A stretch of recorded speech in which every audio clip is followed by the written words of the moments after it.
Momento com Deus, o seu momento com o Senhor. Olá, meu caro e amado e querido irmão, irmã, a graça e a paz maravilhosa do nosso bom Deus esteja com você em mais um dia. Que a paz do Senhor e que o seu Espírito invada o seu coração. Que você tão somente possa ouvir essa mensagem vindo da parte do Senhor e que você seja poderosamente edificado. Eu me chamo Tiago Freitas e estou aqui de Campina Grande, Paraíba, com a missão de levar as Sagradas Escrituras do Senhor até a você. Que você, meu irmão e minha irmã, seja poderosamente edificado. Neste último dia do mês de agosto, dia 31/8 de 2022, que a palavra do Senhor, ela penetre nos nossos corações. Então somente eu quero trazer uma palavra para nós, nesse dia de hoje, meus irmãos, com o meu livro. Já faz um bom tempo que eu não trago mensagens dele, porém é um livro bastante edificante, tem mensagens, temas, testemunhos, e eu gosto sempre de trazer para vocês aqui o nome dele, porque se vocês quiserem adquirir, ele é um livro bem valioso. Tempo com Deus. Um livro que Deus me concedeu a maravilha de poder adquirir ele, e de uma forma tremenda. E a mensagem de hoje tem como tema: jamais negocie a verdade. Meu irmão e minha irmã, jamais negocie a verdade. Jamais mude a sua opinião de uma verdade para uma mentira, ou compactue com uma mentira simplesmente porque a maioria ele vai. Então eu quero trazer para vocês uma história que diz assim: li sobre determinada experiência que me chamou a atenção. Sociólogos fizeram um teste sobre o efeito que a pressão do grupo exerce sobre as convicções pessoais. Eles colocaram indivíduos em contato intenso com determinados grupos, cujos membros foram orientados a defender teses ilógicas ou falsas, mentirosas, sem qualquer fundamento que as sustentasse. Ao ver o grupo afirmar repentinamente as teses com verdades, boa parte dos indivíduos passou a autenticar as afirmações do grupo, ainda que elas fossem contra uma lógica tão profunda. Isto, dizem os especialistas, faz parte de um mecanismo da socialização, de defesa do ser humano. A necessidade de sermos aceitos pode levar-nos a trair princípios em que nos fundamentamos. Jesus disse que somos o sal da terra, como sabor marcante, com efeito intenso, que se misturar, mas não perde as suas características. Ele nos adverte que se esse sal vier a perder o sabor, para nada mais serve. Somos chamados a fazer diferença no mundo que já perdeu quase todos os princípios que tornam a vida digna de ser vivida. Somos chamados para andar na contramão do mundo, e isto não é fácil. Especialmente quando a quebra dos mandamentos de Deus grita aos nossos ouvidos com a oferta de prazeres em curto prazo, forçando-nos a esquecer as consequências em médios e longo prazos.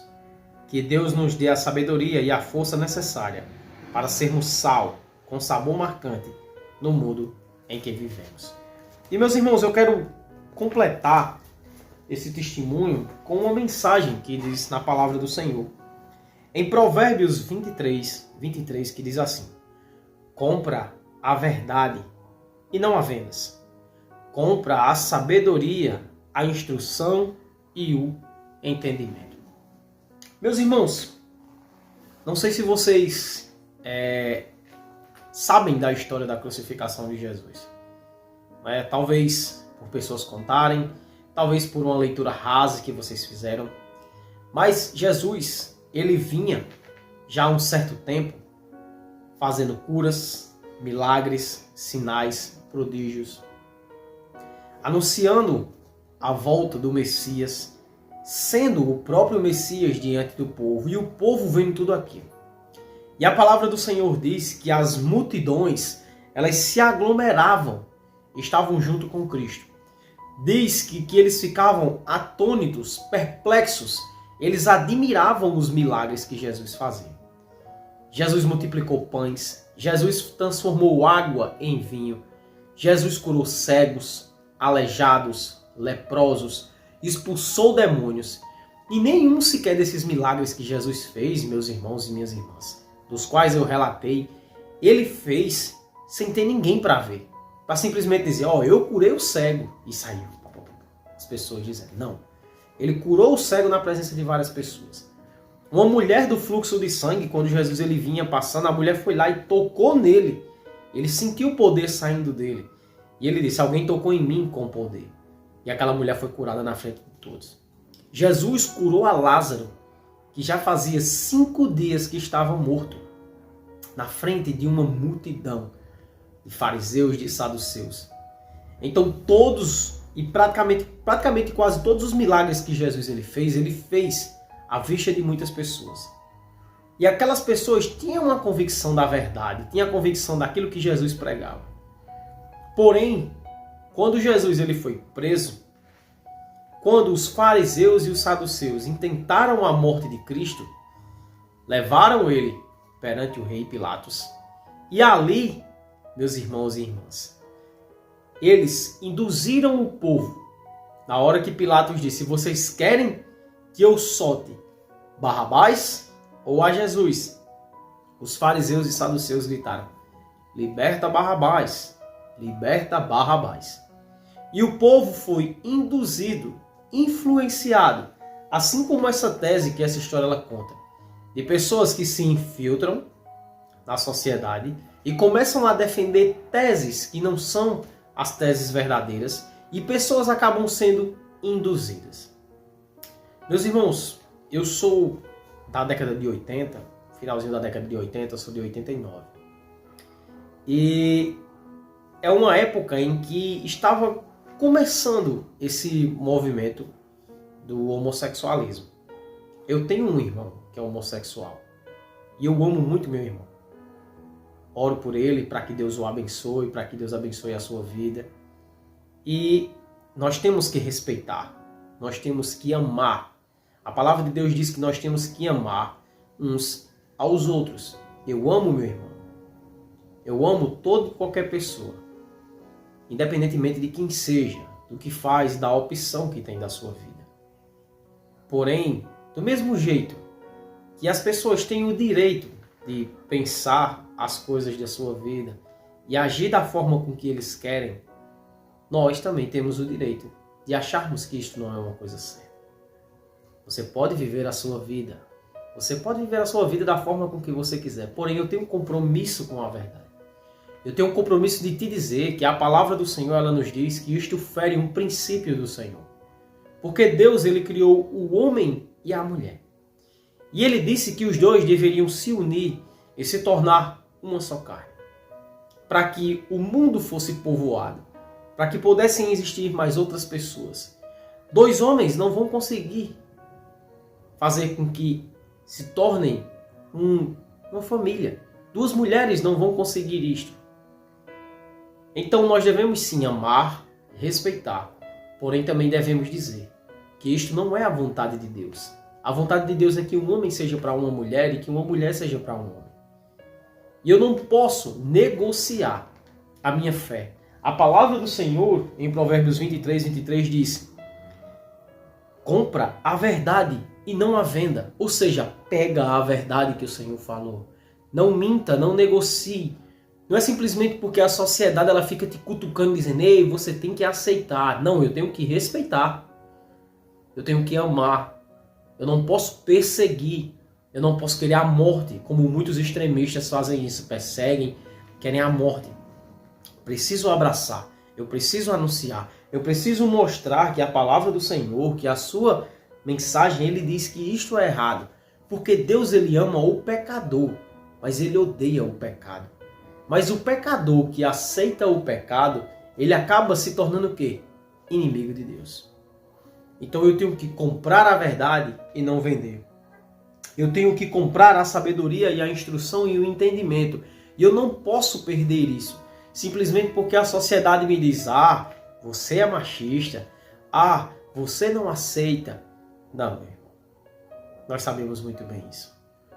Nós sabemos que uma coisa é a aceitação. E uma coisa é você querer que a pessoa compre a sua ideia. Como esta mensagem que estava aqui no livro. E ela fala que tinha pessoas dentro de um grupo influenciando outras pessoas.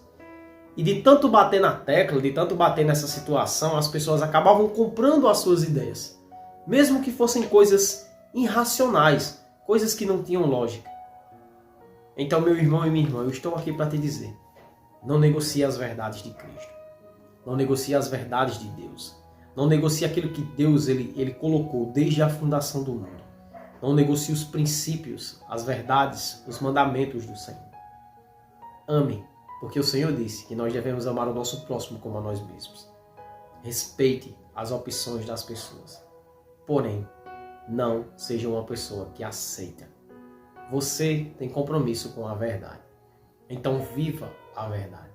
Ame, respeite, mas viva pela verdade. O seu compromisso é com a verdade, é com Deus. E o seu amor, ele pode constranger. Ele pode fazer com que a vontade do Senhor, ela seja aceita pelas pessoas. Pai querido, santo, amado, glorioso e eterno, louvado seja o teu santo nome, Senhor. Ó, meu Pai, glorioso e santo. Que o Senhor esteja nos abençoando, meu Pai. Que o Senhor esteja nos fortalecendo.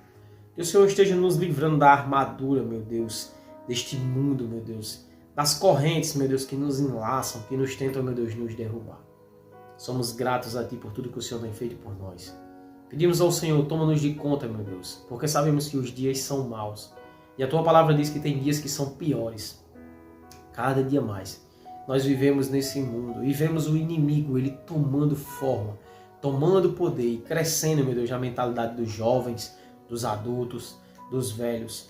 Livra-nos, meu Deus, desta farsa, livra-nos desta mentira. Livra-nos, meu santo Deus, desse evangelho, meu Deus, de conto de fadas, em que tudo pode, em que o Senhor somente é um Deus de amor, um Deus que tem uma caricatura de bonzinho, que aceita tantas as coisas, mas que não combate o pecado, que não é um Deus santo, que não é um Deus poderoso, que não é um Deus justo, pois o Senhor é um Deus justo. E o Senhor é um Deus que também é fogo consumidor, que consome o pecador, que consome todo aquele que ama o pecado, porque o salário do pecado, ele é a morte. Então somente nós devemos, meu Deus, fugirmos da face do mal, fugirmos da face do pecado. Perdoa todo o nosso intento maligno, perdoa os nossos pecados e nos ensina, meu Pai, a fazermos a Tua vontade. Nos ensina a sermos guiados por Ti. Pegue em nossas mãos, meu Deus, e nos guia. Mesmo que seja puxando pelo nosso cabelo, nos levando à força, fazendo com que a gente sofra, mas pelo menos que a gente aprenda. Aprenda a fazer a Tua vontade, aprenda a andar nos Teus caminhos, porque não há nada melhor do que andarmos na Tua presença. Pai celeste e amado, é isso que eu te oro. E eu te agradeço, em nome de Jesus Cristo. Amém. Meu irmão e minha irmã, muito obrigado por mais um dia você estar aí. Se você não é um inscrito, eu peço a você, se inscreva. Apoie esta obra para que eu possa levar o Evangelho a mais pessoas. Dê uma curtida, comente. Se você quer saber de algum tema, de alguma coisa, coloque na descrição, coloque nos comentários.